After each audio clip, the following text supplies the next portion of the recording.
Саламатсыздарбы, урматтуу орус тилин үйрөнүүчүлөр. Биздин төртүнчү сабагыбыз дагы орус тилинин практикалык курсу аттуу китептен болуп жатат. Бул орус тилини китебинин 27 бетинде указательные местоимения, шилтеме, атоочтор. Шилтеме деген бул, тигил дегендер, буларды шилтеп көрсөтүп атпайбызбы? Мына ошон үчүн шилтеме болот бул. Демек, ето деген о менен жазылган, сөз мына ушул жөнүндө болот. Кээде ето, этот, эта, эти болуп дагы айтылат. Качан ето эле болот, качан эти, этот, это болот, мына ошол жөнүндө сөз кылабыз. Эгерде жакшылап көңүл буруңуз, эгерде сүйлөм эки сөздөн турса, сүйлөм эки гана сөздөн тура турган болсо, анда биз муну это деп айтабыз. Азырынча жеңил жол менен түшүндүрүп турайын. Сүйлөм эгерде эки сөздөн тура турган болсо, биз аны это деп айтабыз. Мисал үчүн, это дом, это деп айтабыз, бирок о деп жазабыз. Эми мен жазылышын айтып атам. Это дом, это машина, это окно, это машины. Бардыгында это деген сөз туруп атат. Это деп. А булар болсо өзгөрүп атат. Это дом мужской род, это машина женский род, это окно средний род, эти машины көптүк сан. Ошо эмне үчүн мындай болуп калды? Анткени сүйлөм эки сөздөн турат. Же болбосо грамматиканын тилинде айта турган болсок, бул жана баяндооч. Качан жана баяндоочтон турганда, сүйлөм эки сөздөн жана баяндоочтон турганда, качан это деген сөз болуп келгенде, мына ошондо о деп тура берет. Же болбосо эки сөздөн турса. Азыр эми мен сөздөрдү айтам, которобуз чогуу. Бул үй десек, мисал үчүн, это дом, бул үй. Это комната, о менен жазылат. Это комната, этегине чекти коебуз. Это комната.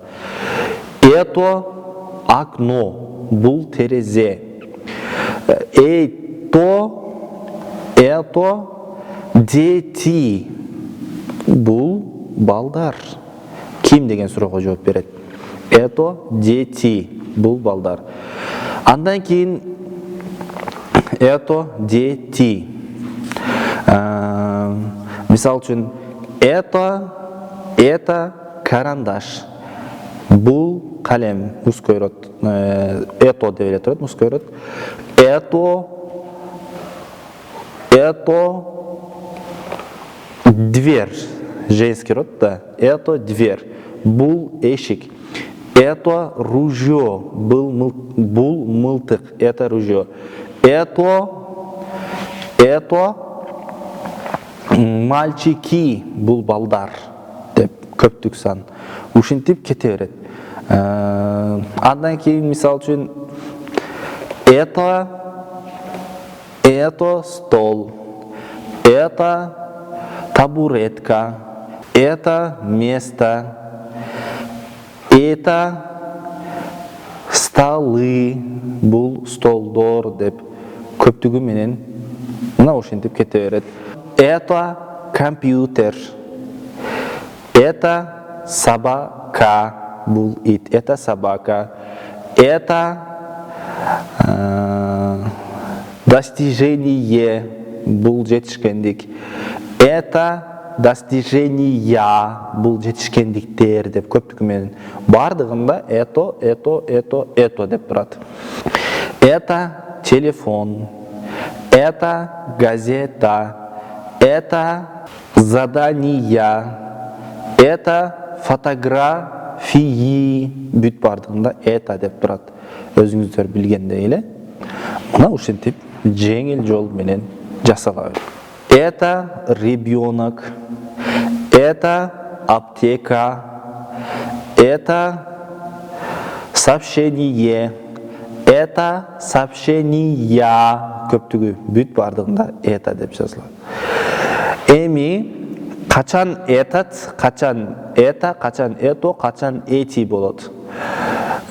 Эгерде сүйлөм эки сөздөн ашуун сөздөн турса, экиден ашуун сөздөн турган болсо, анда биз же болбосо шилтеп, муну бул, муну же болбосо муна бул деп айта турган болсок, мына ошондо биз мужской роддо этот, женский роддо это, средний роддо ето, ал эми көптүгүндө эти деп айтабыз. Эти деп айтабыз. Мисал үчүн, мына бул үй деп турган болсок, этот дом, бул үй. Эми женский роддо бирок бир сөз кошусу керек болот мужской род. Этот дом большой, бул үй чоң, бир сөз кошусу керек болот. Эта машина новая, бул машина жаңы.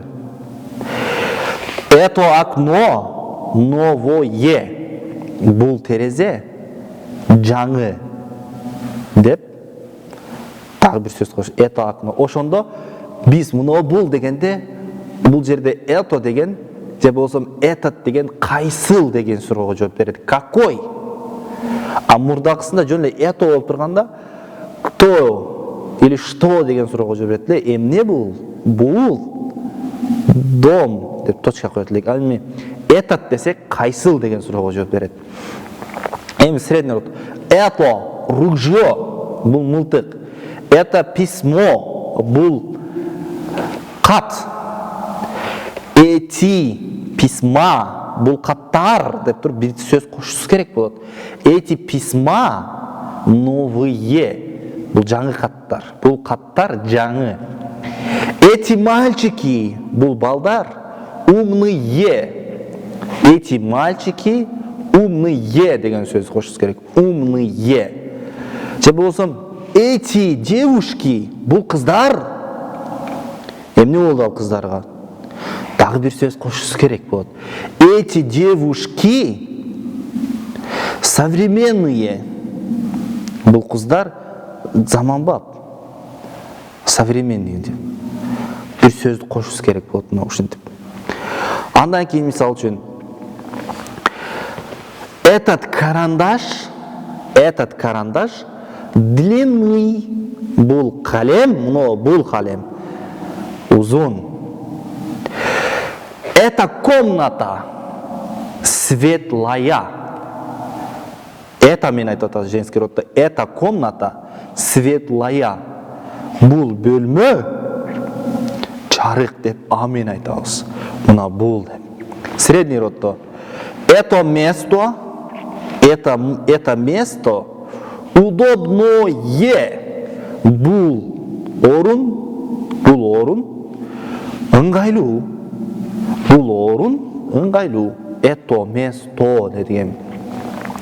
Көптүгүндө эти парни бул балдар. Не болду бул балдарга? Бир сөз кошусу керек болот. Эти парни кайсыл балдар? Эти парни бул балдар. Сильные. Бул балдар күчтүү. Эти парни сильные деп дагы бир сөз кошусу керек болот. Мына ошону чекит койсок болот сүйлөмө тегине. Андан кийин кайра эле ошону практика кылабыз. Этот компьютер, бул компьютер, этот компьютер новый, бул компьютер жаңы. Это видеокамера новая, бул видеокамера жаңы. Кайсыл видеокамера? Это мына бул деп. Это амен айтабыз. Это видеокамера новая. Жаңы чекит койсок болот. Сүйлөм толук болду. Эгерде это видеокамера деп койгон болсок, анда сөздү улашыбыз керек болот. Это видеокамера новая. чекит коебуз.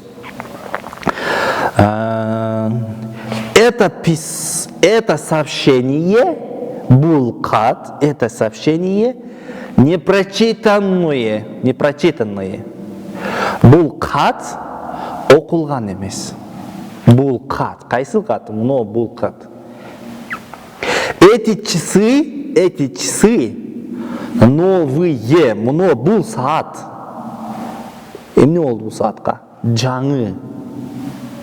Эти часы новые. Мисал үчүн, эта рубашка чистая. Бул көйнөк таза, мына бул көйнөк деп. Кайсыл көйнөк? Бул көйнөк. Этот микрофон новый. Бул микрофон жаңы. Этот кайсыл микрофон? Мына бул. Деп мына ушу качан. Демек мужской роддо этот, женский роддо это, средний роддо это, көптүгүндө эти деп айтабыз.